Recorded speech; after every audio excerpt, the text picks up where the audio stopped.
Manuel, ha sido un placer escucharte. Gracias, en Luis. serio. Y sobre todo la mayor es las últimas provocaciones. Es como si vieras al enfermo y agarraras tu dedo y le metieras el dedo a la llaga y luego no estuvieras conforme con eso y dices, vamos a echarle un poco de limón a la llaga del enfermo, a ver si alguien por ahí responde. Yo agregaría a tu provocación un problema que tiene la educación y que no se ve y que no se advierte porque estamos tan acostumbrados al ámbito de medirlo con la ciencia y con las estadísticas que a veces solamente en los momentos de grandes conflictos aparece la forma en cómo funcionan las instituciones. O sea, como que en las instituciones de educación, dijéramos, recogiendo tu propuesta de máscara, de pronto hay una máscara discursiva, pero en el momento del discurso cae la máscara y aparece tal y como funcionan las cosas. Entonces, hay evidentemente yo recogería el gran problema en el ámbito pedagógico, indudablemente, incluso de la educación superior, es el que el modelo educativo no se ha movido en el campo de la pregunta, sino en el campo de la respuesta. Y entonces formulamos estudiantes como construimos un modelo educativo tratando a los estudiantes como si fueran animales de estímulo-respuesta. Entonces yo te pregunto y tú tienes que responderme tal y como te pregunto. Un poco no es un proceso educativo, es más bien un proceso de judicialización. O sea, no sé, ahorita, claro, ya están los derechos humanos, pero tenemos más o menos la misma edad, Manuel. Y en ese tiempo, en los 70s, pues cuando caías, tú tenías que decir, confesarte tal y depende de los golpes de la judicial, votabas todo, ¿verdad? Todo lo que te preguntaba le decías que sí. Es algo muy cercano a este modelo que priva lamentablemente como modelo educativo. No se puede desconocer también la otra parte de la pregunta, pero dijéramos son ínsulas solamente y no es parte del sistema. Eso sería como una provocación que los maestros tendríamos que mirarnos a cómo es. O sea, cómo nosotros somos parte de una maquinaria perniciosa, pero no te das cuenta. Y recogería la otra parte que dices de la centralización, o sea, este afán centralizador homogéneo y de imposición que viene del centro, y le agregaría, digo, ya has de enterarte como en qué problemas ando en la Universidad Autónoma de Tamaulipas. Entonces, a la luz de esta experiencia y no de otra, puedo decir que hay otro problema, no solamente la centralización en el DF, sino que ese modelo centralizante que te ahoga se replica en los estados. O sea, se replica en cada uno de los estados y se replica en las universidades públicas, paradójicamente, donde decimos que está el pensamiento crítico y el avance del ámbito social, es donde menos, o sea, hay más avances sociales en el ámbito de la sociedad que en el ámbito de nuestras universidades.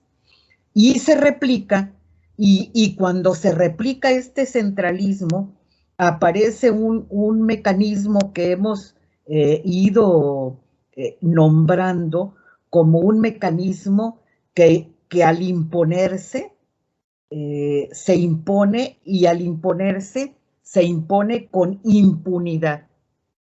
O sea, atrás de los mecanismos de centralización siempre está la impunidad. Atrás del centralismo y la imposición está la impunidad, y la impunidad y la imposición centralista te impone cadenas de sumisión.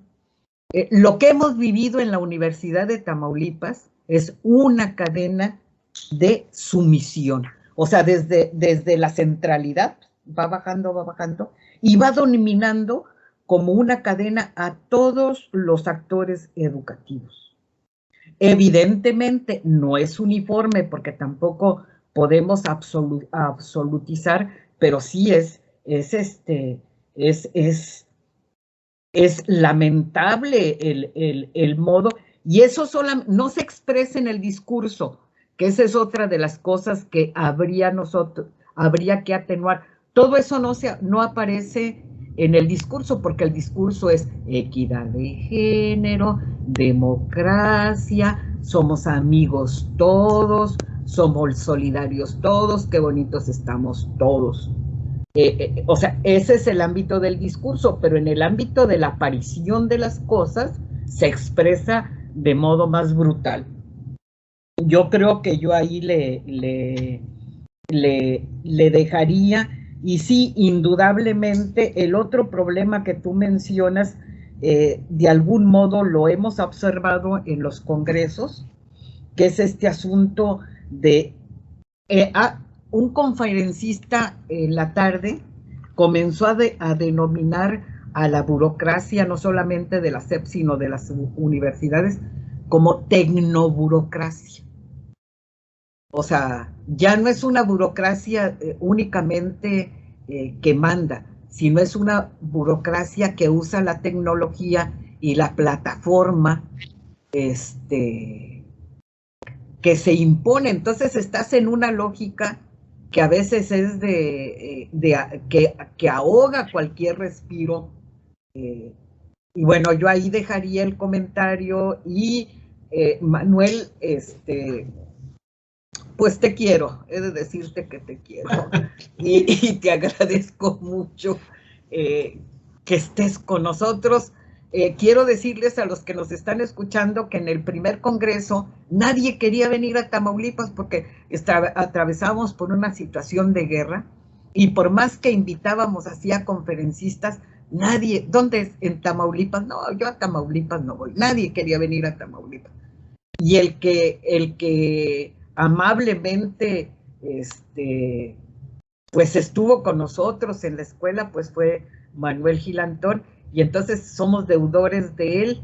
No es el deudor de nosotros, sino nosotros le debemos pues esta solidaridad que muestra Manuel. Y bueno, yo ahí dejaría para dar oportunidad a mis compañeros de que también comenten. Gracias, Manuel. Gracias, doctora Luisa. Doctor, no sé si gusta responder algo al comentario, o leo o doy la voz a 3 participantes más. Arcadio, como tú lo consideres, tú eres el moderador. Perfecto. Yo estoy totalmente de acuerdo en lo que tú decidas. Muy bien, gracias, doctor. Bueno, le damos la voz a Gamaliel Cortés. Adelante, Gamaliel. Buenas tardes. Ha sido muy impresionante todos los temas que ha tocado hasta ahorita. He estado muy de acuerdo con ellos porque se ha hablado con verdad. Entre ellos está lo que es la contradicción entre lo que se dice que se hace por la educación y lo que realmente se hace. Lo había mencionado sobre el discurso, se había mencionado sobre el discurso, sobre esta estrategia demagógica o de demagogía,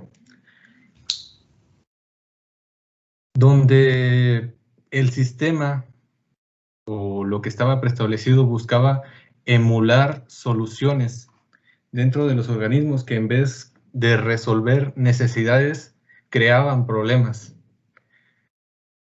Se juntaban estas personas para satisfacer, para poder cumplir con anhelos o deseos individualistas. Entonces, ahí es cuando entra lo que es la docencia, al tratar de formular la libertad de pensamiento, porque los docentes, al enseñar, dotan a los alumnos o quieren que ellos desarrollen un criterio para que se den cuenta de las deficiencias que hay en el lugar donde están. Se ve a través de esas veces en las que los alumnos, los maestros y las personas dentro de México se han levantado contra las deficiencias, los problemas que tiene. Al menos se ha visto con, no recuerdo la palabra, disculpe, pero al final es eso, el poder dar soluciones reales a problemas reales y dejar de lado el formular respuestas vacías. Gracias, Gamaliel. Muchas gracias, Gamaliel. Doy la palabra a Juan Gutiérrez. Adelante, Juan. Buenas tardes, antes que nada, ¿verdad? Muchas gracias por cederme la palabra. Y yo más que nada tengo dos dudas. Al inicio, pues yo entendí que la sociedad representa un factor fundamental en la educación. Yo quería preguntarle más sobre lo que es la identidad del aprendiz. ¿Cómo se forma este? Y otra más es cómo usted ve la educación en 10 años. Ok, Juan. Muy bien, Juan, gracias también por ser concreto en tu participación. César Carrizales, adelante. Gracias, maestro Arcadio. Un saludarlo, ya tenía rato que no lo veía. Hace un momento estuve en la otra sala, tuve oportunidad de conversar un poquito con el doctor Manuel. Muchísimas gracias. Y ahorita ya escuchando esta disertación, obviamente me parece muy interesante conocer cómo el CENTE y la Secretaría han hecho a través del tiempo ese pacto corporativo. Lo que me parece más interesante fue casi que de los comentarios finales, y que ahí es donde radica mi pregunta: ¿cómo como estudiantes, como estudiantes podemos obtener esa libertad de pensar y de cuestionar y de exigir? ¿Por qué? ¿Por qué esta pregunta? Porque si vemos bien cómo se ha estructurado la currícula o el sistema educativo, generalmente va siempre a satisfacer, como mencionó también la doctora Luisa, los indicadores que requiere el Estado.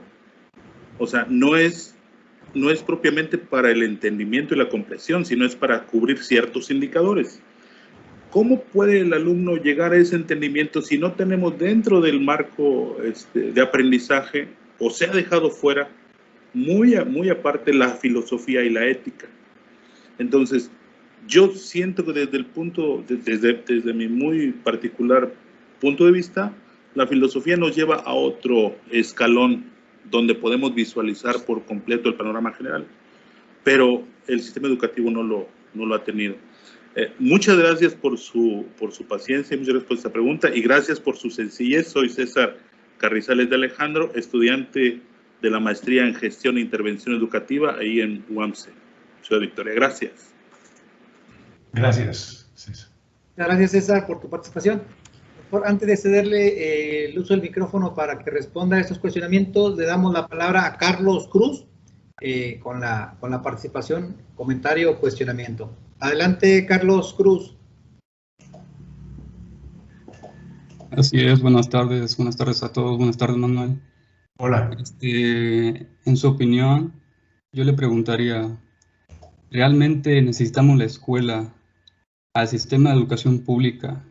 Y que conste, no me refiero a la educación, sino a la escolarización forzada, porque lo pasemos desde niños. Tenemos 6 clases al día, 5 días a la semana, 9 meses al año durante 12 años. ¿Es realmente necesaria esta rutina mortal? Y si es así, ¿para qué? Saludos. Muchas gracias, Carlos Cruz, por tu participación. Doctor, abrimos este espacio para sus reflexiones y respuestas. Adelante. Muy bien. Bueno, muchísimas gracias. Quiero aclarar que la doctora Luisa está equivocada. Ella dentro de unos meses va a recoger su credencial del INE. Yo voy a recoger la de la tercera edad. Así es que, Luisa, por favor, no te subas años, que estás muy joven. Aclarado eso, que sí es diferente ir por la del INE que ir por la de los adultos mayores. Luisa, también te quiero mucho y sobre todo respeto mucho la integridad y la dignidad con la que has peleado por una universidad diferente. Y habrá que seguirle. Habrá que seguirle. Yo creo que es muy importante lo que has señalado, Luisa, al respecto de que es distinta la noción analítica de máscara como recurso para entender cómo adoptamos las normas y los patrones de los roles que jugamos, a una cosa muy parecida que es no la máscara, sino estar enmascarado.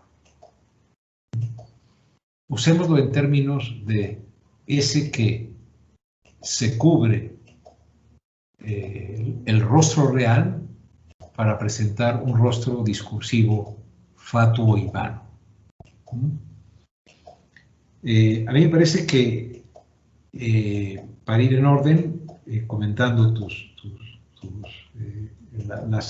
la adición a las provocaciones que tomaré en cuenta, sin duda, para pensarlas y también para, en tu nombre, darlas a conocer a más personas. El modelo educativo en general, salvo porque en todo sistema educativo hay sectores del magisterio y a veces muchos más de los que suponemos, que en los intersticios del sistema hacen prodigios, maravillas, procesos de aprendizaje realmente liberadores.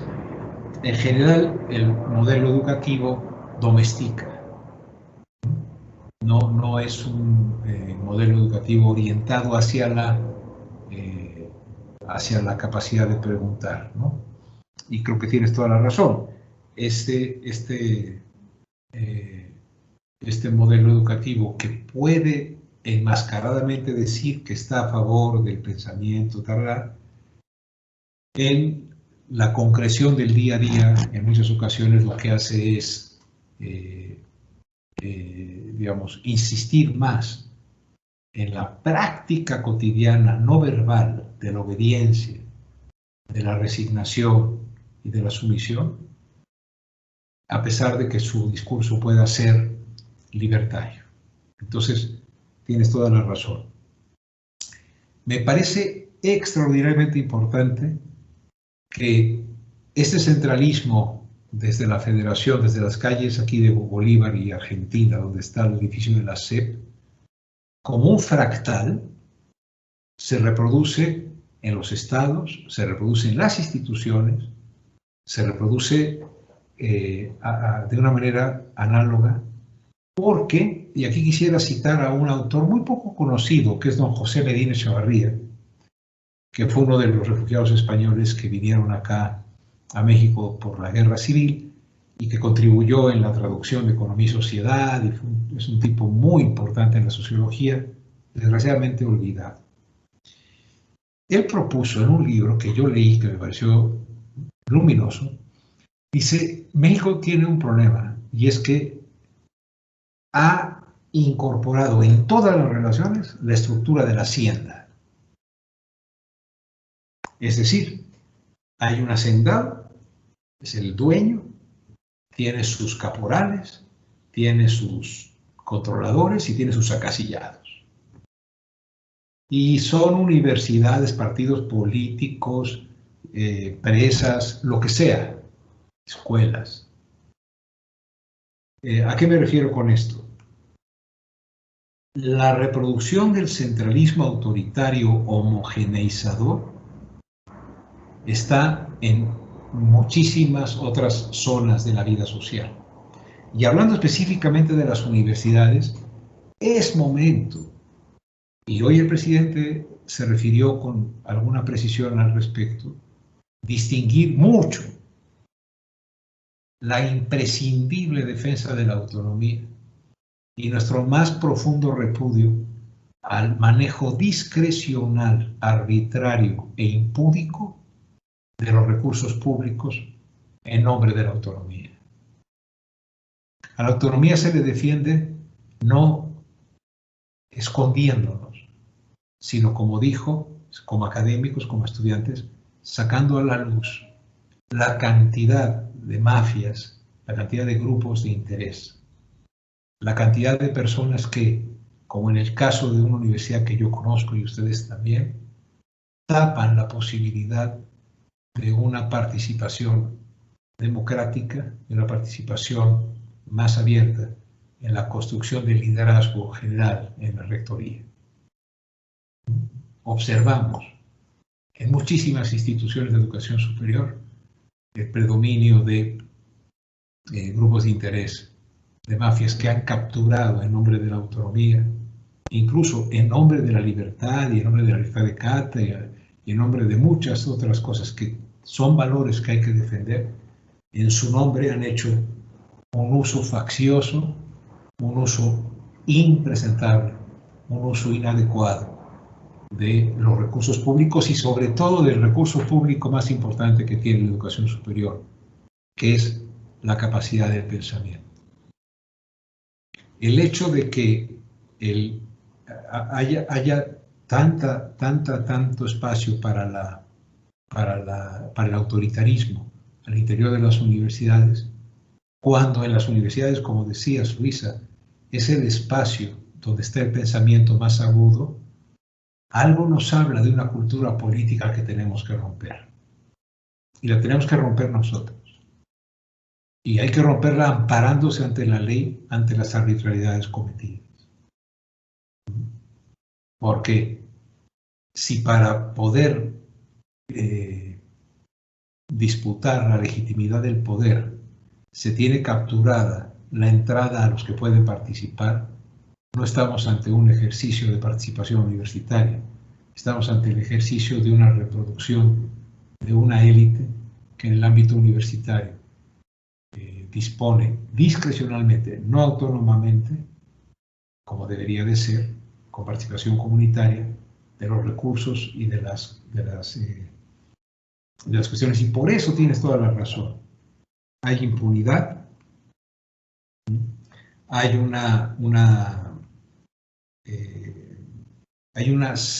centralismo homogeneizador al interior de las instituciones, luego al interior de las direcciones o de las facultades, luego al interior de los departamentos, o sea, como matrushkas rusas.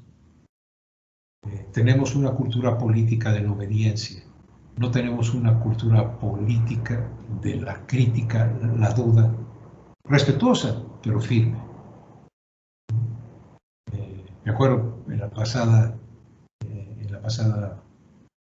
reforma educativa, la de Peña Nieto y el Pacto por México, cómo pensar en que era una simplificación, que todo estaba mal porque los profesores y profesoras eran malos y había que evaluarlos y si no pasaban el examen perder el trabajo. Esa simplificación tan absurda que hacía caso omiso de la desigualdad, de los demás problemas, de la injusticia, de todos estos asuntos que también inciden en mucho mayor medida, ¿no?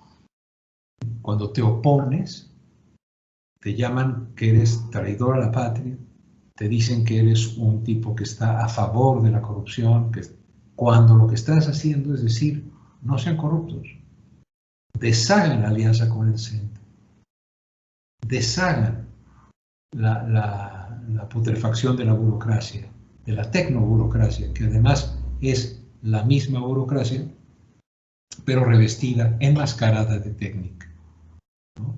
Yo te agradezco mucho lo que añades a la provocación. Sí quiero aclarar que no quiero volver a estar en cuadrito en una pantalla. Ojalá en la próxima yo agarro el coche y me voy. Ustedes me dicen por dónde es el camino, yo vuelvo a Tamaulipas, ¿no? Tamaulipas es tan México como mi barrio, que es Narvarte. Y en la medida en la que he sido invitado a tantos sitios por la generosidad de personas como tú, Luisa, es por lo cual al sistema educativo del que yo hablo, no lo hablo desde los libros, lo hablo desde el testimonio de quienes lo viven, ¿no? Esa es quizá la diferencia que tiene mi mirada con respecto a la de otros, que le tienen miedo a ir a Tamaulipas o que le tienen miedo a salir de su casa. Porque a salir de su casa está la realidad, y la realidad no se ajusta a lo que dicen los libros. En síntesis, Luisa, el día que entendamos que si no podemos medir lo que es valioso, acabaremos valorando nada más lo que es medible, el día en que entendamos que hay un montón de intangibles en la vida educativa y en la vida social y en la vida universitaria, que son los que hacen de la vida universitaria, por ejemplo, un espacio factible para la libertad, solo en ese momento podremos tener la educación superior que el país requiere. Ahora, siempre hay espacios como este Congreso. Siempre hay espacios de terquedad, siempre hay espacios de obstinación en la búsqueda de la libertad, ¿no? Yo te agradezco mucho, Luisa, la invitación y ahora sí que, corrigiendo esa cuestión de qué tipo de credencial vas a obtener tú y yo, me quedo muy contento. Así es que te mando un abrazo. Gamaliel, perdón. Nada más, gracias. Pero sí tenemos la misma edad, Manuel. Ya vi tu fecha de nacimiento. Soy 56. Nada más me ganas con un año. Ah, ¿eres del 56? Sí. No, eso ya eres una chiquilla del 55. Es el problema. No, hombre, Luisa, no tenemos la edad de nuestro acta de nacimiento, tenemos la edad de nuestro entusiasmo por vivir. Dicen juventud acumulada. Sí, no somos viejos, sino que llevamos muchos años siendo jóvenes, ¿no? Sí. Ok, eso decía Borges. Un abrazo, Luisa. Gamaliel, tengo la impresión que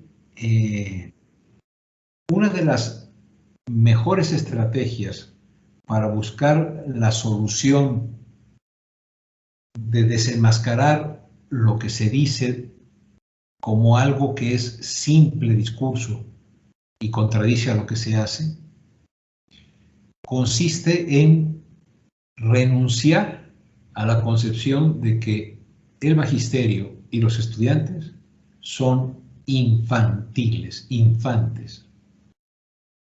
Fíjense que la raíz etimológica de infancia significa sin voz, infans, el que no puede hablar.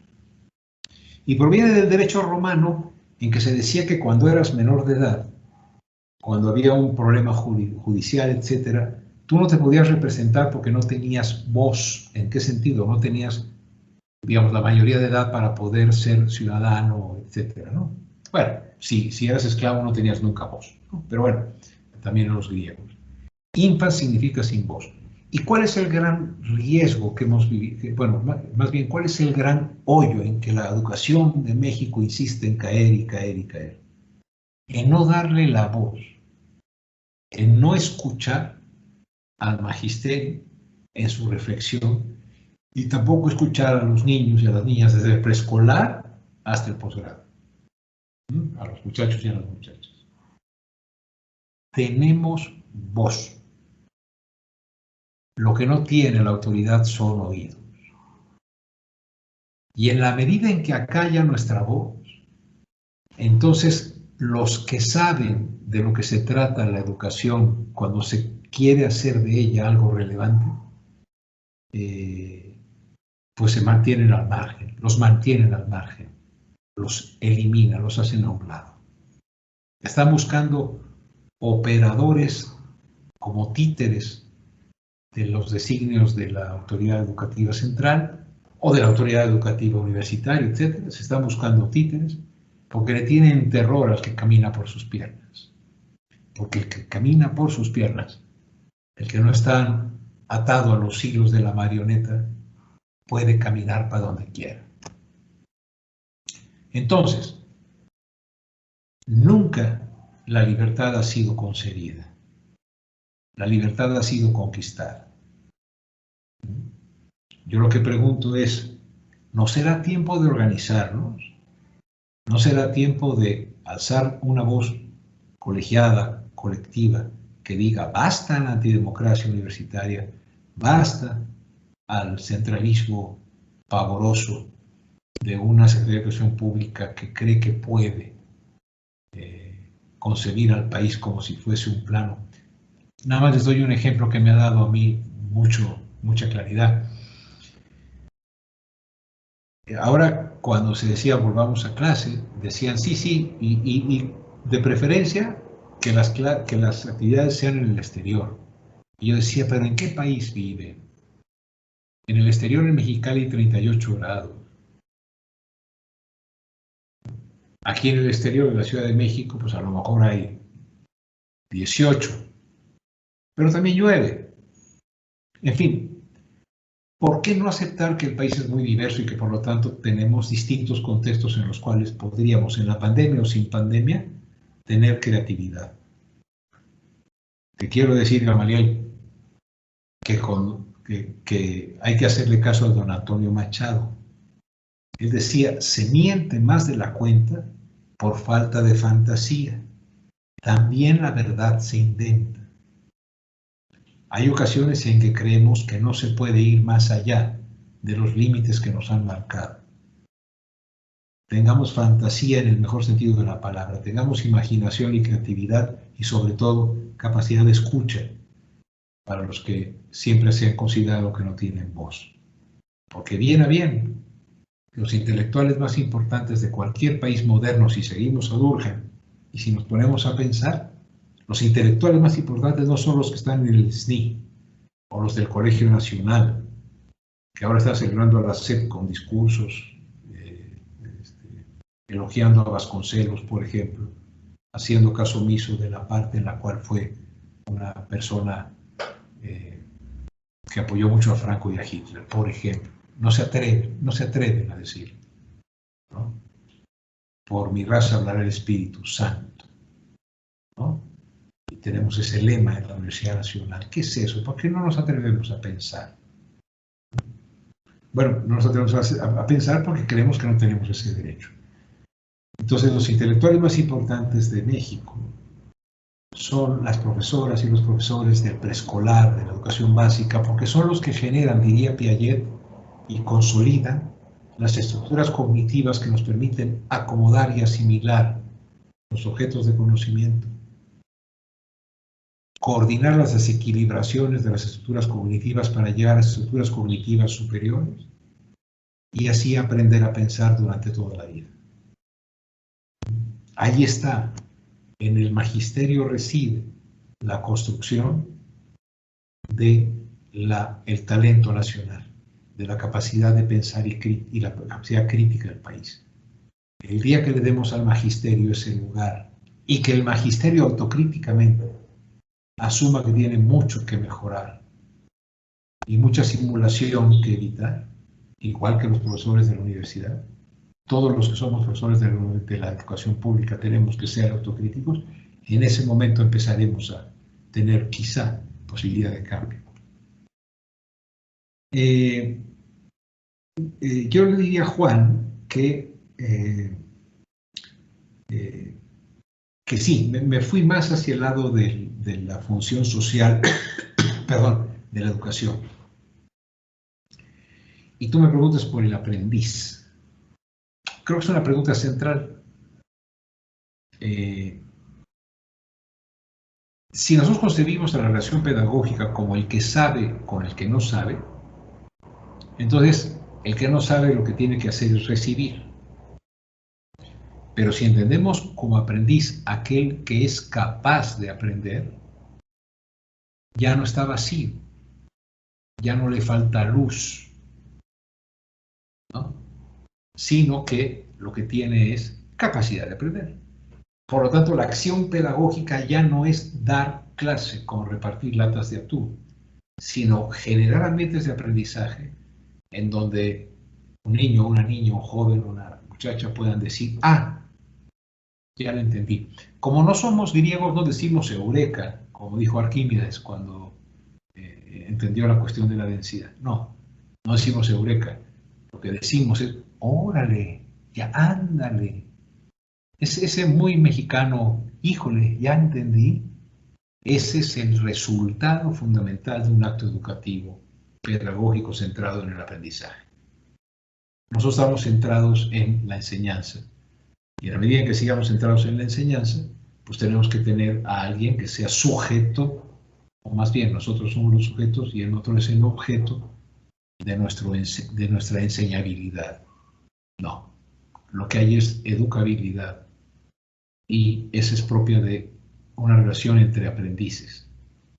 Por más que sepa, siempre aprendo. Y por más que ignore el que aprende, tiene la capacidad de aprender y eso es fundamental. Sin ella no hay aprendizaje, hay repetición. Yo cómo veo la educación en 10 años. Yo en 10 años voy a pelear porque sea una experiencia cultural, una experiencia de vida, una experiencia llena de arte, llena de deporte, llena de placer por la cultura, llena de literatura y cada vez menos con fanerógamas, criptógamas, monocotiledonias y dicotiledonias. Una escuela en que se aprenda a bailar danzón, no una escuela en la que se toque horriblemente la flauta. Ahora, así la veo porque así la quiero. ¿De qué va a depender? Pues va a depender de nuestra capacidad de organización y de propuestas políticas. No habrá transformación si no hay una modificación del horizonte educativo del país. Y es cierto, 30 millones de votos dijeron queremos cambiar. Tomemos la palabra a la 4T, cambiemos el horizonte educativo y hagamos de los espacios educativos sitios en donde el bienestar se traduzca en el acceso digamos, equitativo a los frutos del saber, de la cultura, del arte, de la filosofía y de la ética, como decía César. En esa educación, creo. Ahora, si no nos movemos, lo que veo es más jaulas en vez de aulas. Veo más guarderías en vez de espacios de aprendizaje.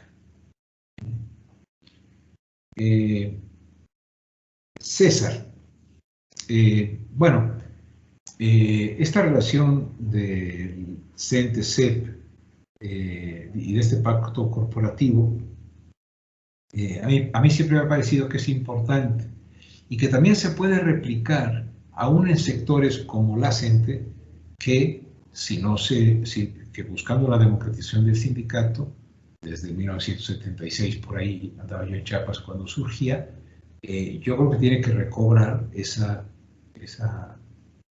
valor y no acomodarse en la misma relación corporativa, ¿no? Porque eso le daría el traste a la esperanza. Hay de todo. El magisterio oaxaqueño la 22 son 80,000 personas. He conocido ahí profesores extraordinarios, como también los he conocido en secciones sindicales de Tamaulipas o en secciones sindicales de Chihuahua. Entonces, lo que sí pienso es que ahí hay que romper ese pacto corporativo y quizá, si pensamos en una modificación a fondo de la educación y una de esas es modificar el gigantismo de la SEP, pues ¿para qué seguimos con un sindicato nacional?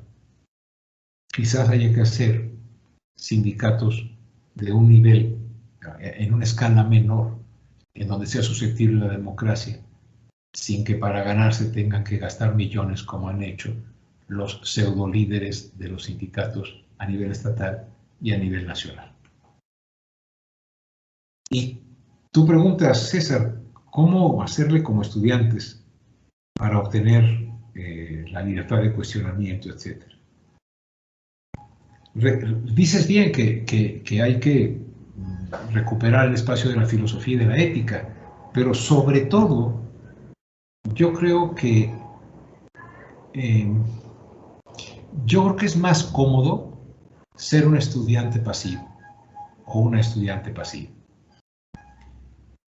Muchas veces decimos, es que yo quiero participar más y tal, sí, pero es más trabajo, es más empeño. La esclavitud, el estar amarrado, el estar preso, pues sí, no tienes libertad, pero te dan de comer. La libertad tiene el problema de que no estás preso, pero tienes que conseguir tu alimento. Entonces, la libertad nunca la han regalado. La libertad se pelea. Por la libertad se ampara uno ante la ley, para defenderse del maltrato de quien injustamente la esgrime en su favor, ¿no? Yo diría eso, César, nosotros tenemos que tomar la decisión. Y una de nuestras principales dificultades es romper la comodidad de la sumisión. Pensar cala.